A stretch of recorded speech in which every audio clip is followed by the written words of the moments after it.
시청자 여러분, 한 주간도 안녕하셨습니까? 마동환의 법률상식 진행자 마동환 변호사입니다. 오늘도 지난주에 이어서 소송에 관한 세미나를 계속 이어나가도록 하겠습니다. 저희가 그 민사소송에 대해서 지금 몇 주간 여러분한테 이제 말씀을 드리고 있는데, 잠깐 그동안에 나눴던 얘기들을 정리하고 그리고 계속 이어나가도록 하겠습니다. 우선 제가 이 소송 세미나를 하면서 어떤 시청자 한 분께서 저한테 그런 말씀을 하셨습니다.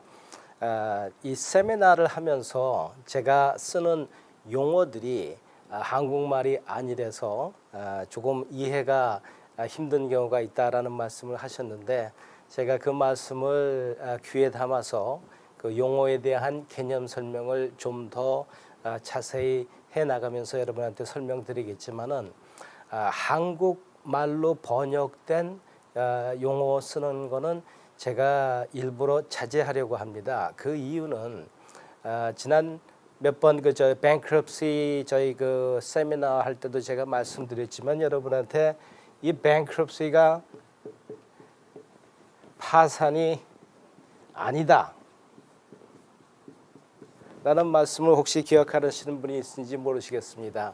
물론 우리가 bankruptcy라는 그 영어를 사전에서 찾으면 분명히 파산으로 나오고, 하지만은 이 한국과 미국에서 이 법이 만들어지고 적용되는 그 이 문화적, 상식적 배경이 틀리기 때문에 미국의 bankruptcy와 한국의 파산이 개념상 얼마나 서로 틀리고 많은 차이가 있었는지를 제가 그때 그 세미나에서 말씀드렸던 것을 기억하시는 분이 있을지 모르겠습니다. 이렇듯이 저희가 어떤 그 용어를 한국말로 번역하는 데 있어서 법적인 문제에서는 그 제한이 있습니다.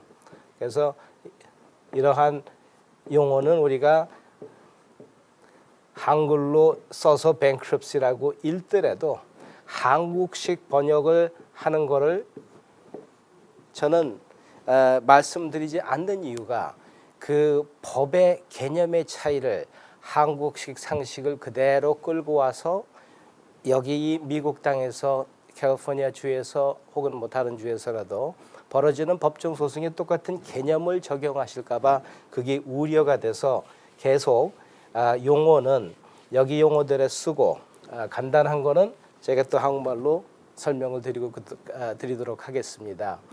우선 저희가 그 민사소송을 얘기할 때 제일 첫 번째 이루어지는 것은 소송하는 사람이 있어서 소송을 해야지 되겠죠. 그래서 저희가 그 이 summons and complaint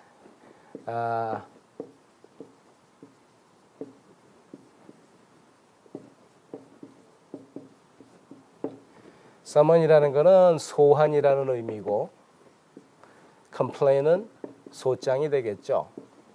그래서 이 summons and complaint을 처음에 file 한다는 의미는 내가 누구누구를 소송을 하고, 그 defendant, 그리고 그 사람을 이제 소환하는 거죠. 근데 내가 소송하는 사람을 소환을 하려면은 이 소장이 소송 당하는 사람한테 전달이 돼야 된다라는 말씀을 제가 드렸었습니다. 이 전달된다는 거는 그 이 due process, 모든 그 미국에 거주하는 사람들이 갖고 있는 기본 권리로서 본인이 모르는 사이에 소송이 진행될 수 없게끔 하기 위한 이제 그 due process 법이라고 얘기를 하겠습니다.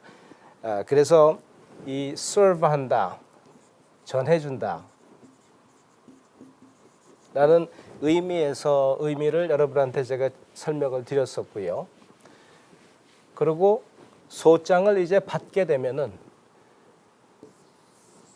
일반적으로 30일,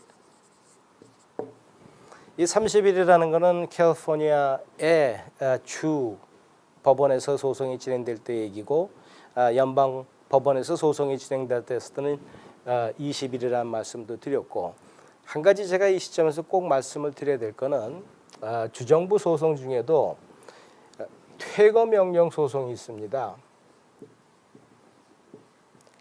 경제적으로 많이 어려우신 분들은 사업을 하는 사업체에서 아니면 본인이 거주하는 거주지에서 누군가가 건물주가 아니면은 거기에 권한을 갖고 있는 사람이 나를 보내려고 하는 명령이 퇴거 명령인데, 이 퇴거 명령만큼은 예외입니다. 캘리포니아 법원에서도 우선 첫째, 내가 법적 대응을 할 수 있는 날이 30일이 아니라 닷새뿐이 없다는 걸 여러분은 꼭 기억하셔야 됩니다. 닷새라는 거는 토요일, 일요일을 합한 calendar day로 5 days를 의미하고 있습니다. 그래서 이 퇴거 명령만큼은 절차 자체가 굉장히 간소화되고 빨리빨리 진행되는 그 소송이기 때문에 소송해서 재판까지 가는데 일반적으로 한 달 반이면 다 끝나는 그러한 소송입니다. 나중에 제가 이거 퇴거 명령만을 별도로 이제 뽑아서 그 토픽으로 또 여러분한테 세미나 형식으로 이제 말씀을 드리겠지만은, 오늘은 계속 이어지는 이 민사 소송에 대한 것은 일반적인 퇴거 명령이 아닌 그 외의 모든 소송들일 때 이제 드리는 말씀이라 할 수 있겠습니다. 자, 그리고 이제 30일 이내에 소장을 전해받은 defendant, 소송을 당하는 사람을 defendant이라고 그러고 피고인이 되겠고, 그리고 소송을 한 사람은 plaintiff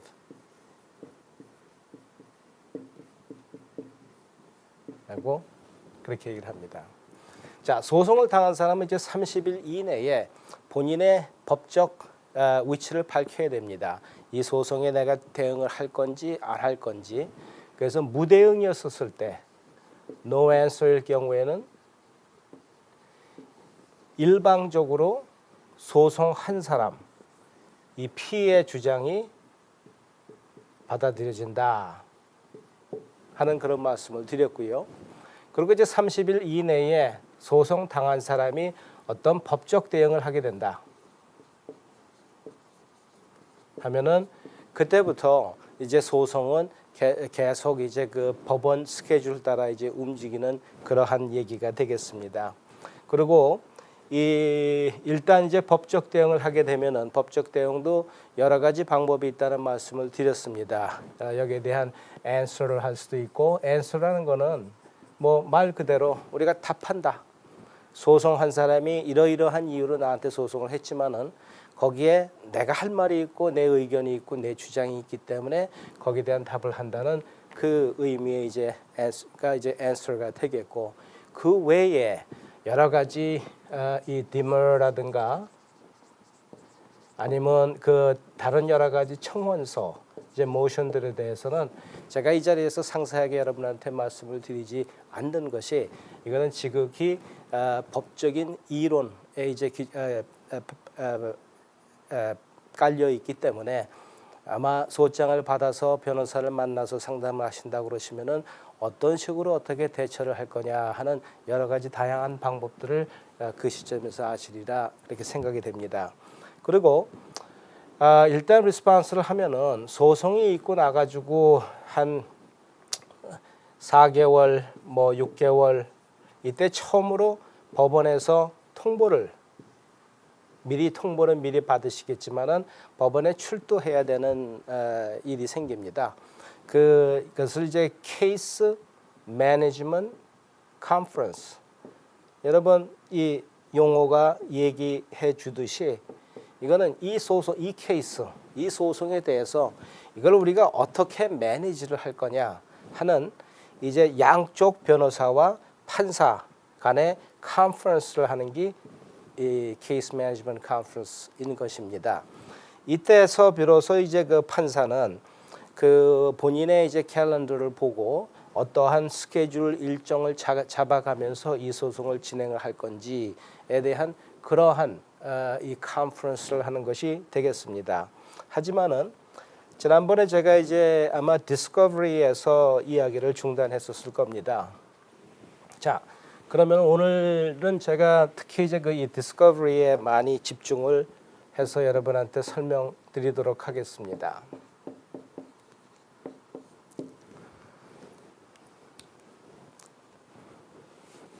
소송을 한 사람이 있고 또 소송을 대응하는 사람이 있는데 defendant 누구의 스토리, 누구의 주장이 사실인지 더 사실에 가까운지 하는 거는 이 객관적 자료들을 모아서 그 자료들이 그 증거물들이 가리키는 방향이 어떤 것이냐 하는 것을 기준으로 법원은 아니면 또 배심원은 판단을 내리기 때문에 그 증거 자료를 수집하는 그 과정을 디스커버리라고 합니다.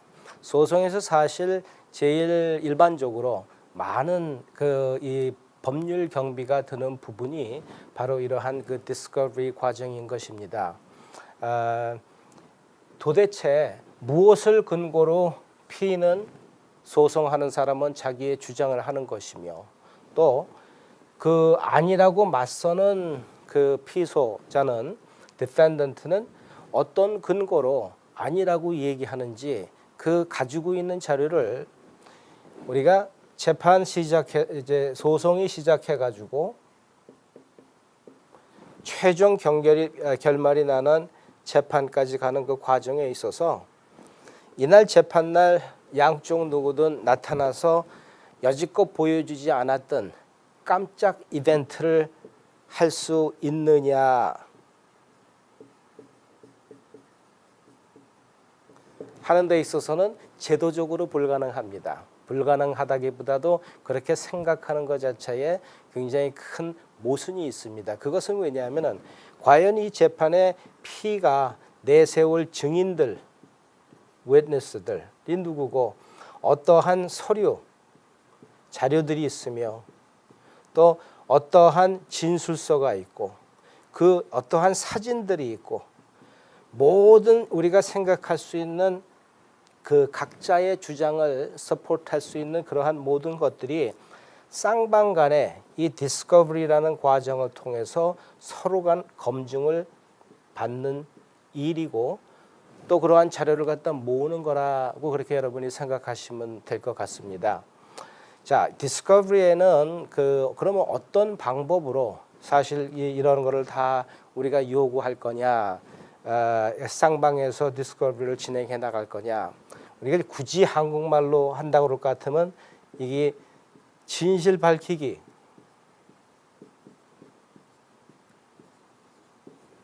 작업이라고 할 수 있겠습니다. 그래서 역시 이 디스커버리라는 용어는 여러분이 그 소송에 혹여라도 이제 연루되시게 되시면은 이제 친숙하게 들으실 수 있는 그러한 용어 중에 하나입니다. 그리고 또 여러분이 기억하실 건 이 디스커버리라는 게 굉장히 많은 경비가 될 수 있는 그런 거라고 여러분 또 기억해 두시면은 도움이 될 것 같습니다.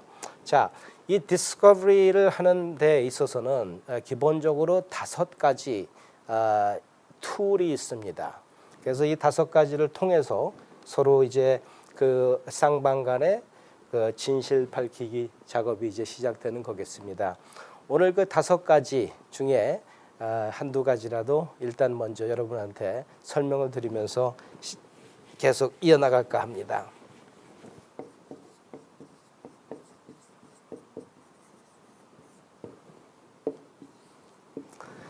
자, 이 5가지 방법, 그 툴들을 제가 여러분한테 이제 설명을 드릴 때 그냥 이 중요한 순서대로 나열하는 게 아니라 뭐 전혀 상관이 없습니다. 그래서 우선 첫째, 디스커버리 하는 방법 중에 하나는 form interrogatory라는 게 있습니다.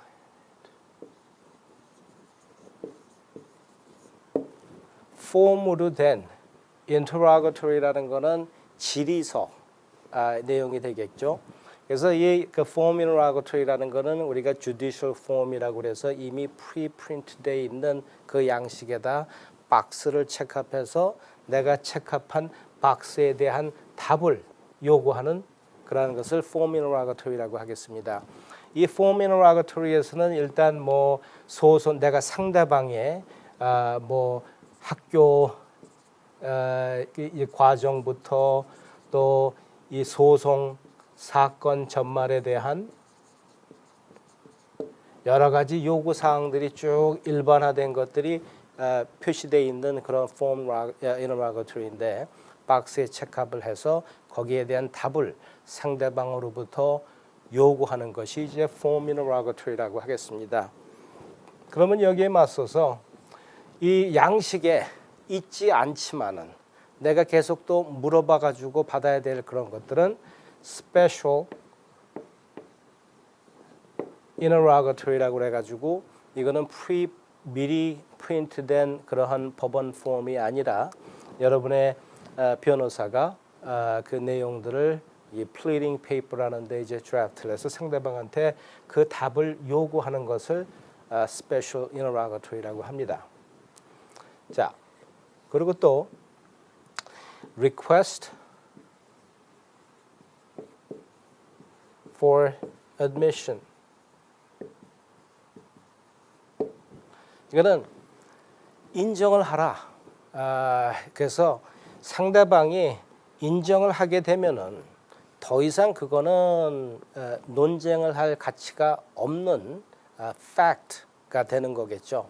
그래서 그 request for admission이라는 건 사실 예를 들어서 A가 B한테 돈을 10만 불을 빌려줬는데 B가 그 10만 불을 상환을 못해서 A가 B를 소송하는 경우에 A가 request admission 중에 B로 하여금 10만 불 받았다는 자체를 인정을 해라 하는 그 request for admission이 있었을 때 B가 답하기를 admit, 인정한다 할 것 같으면은 더 이상 돈을 줬었던 그 자체는 논쟁의 가치가 없는 사실이 돼버립니다. 하지만 예를 들어서 A가 B한테 현찰로 10만 불을 줬다고 주장을 하는 반면 그때 A가 B한테 10만 불을 받았다고 인정을 해라 하는데 B는 10만 불을 받지 않고 아니면 10만 불보다 틀린 액수를 받거나 했었을 때는 당연히 deny, admit, 인정을 못한다고 주장을 하고 이제 밝히게 되겠죠.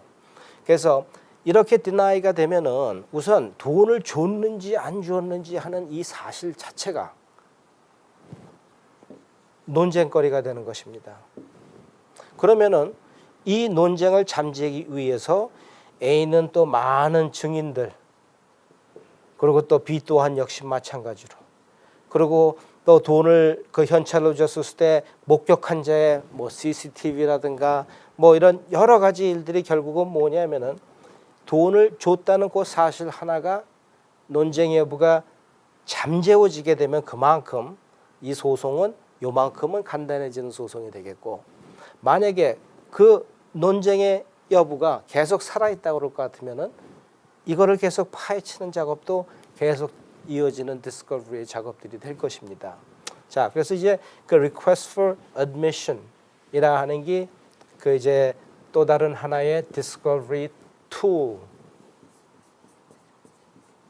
여러분은 생각하시면 되겠습니다. 그리고 네 번째, 이 request for production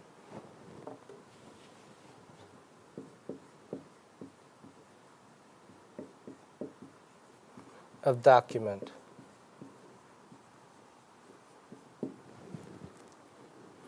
request for production of document라는 것은 얘기 내용 그대로 상대방이 어떤 근거로 아니면 혹여 내가 주장하는 것을 갖다 서포트 할 수 있는 그러한 문서, 서류들이 있으면은 그거를 다 프로듀스하라, 그 제공을 하라 하는 그 리퀘스트를 하는 것이 이제 네 번째 그 request for production of document이라는 discovery tool이 되겠습니다. 자, 이러한 discovery tool들 그리고 이제 마지막 소송을 경험하신 여러분 시청자분들이 계시다 그러시면은 이 deposition이라는 말씀을 들어보셨을 겁니다. deposition은 뭐냐 하면은 소송하는 상대방을 소환해서 직접 질의를 하는 것입니다.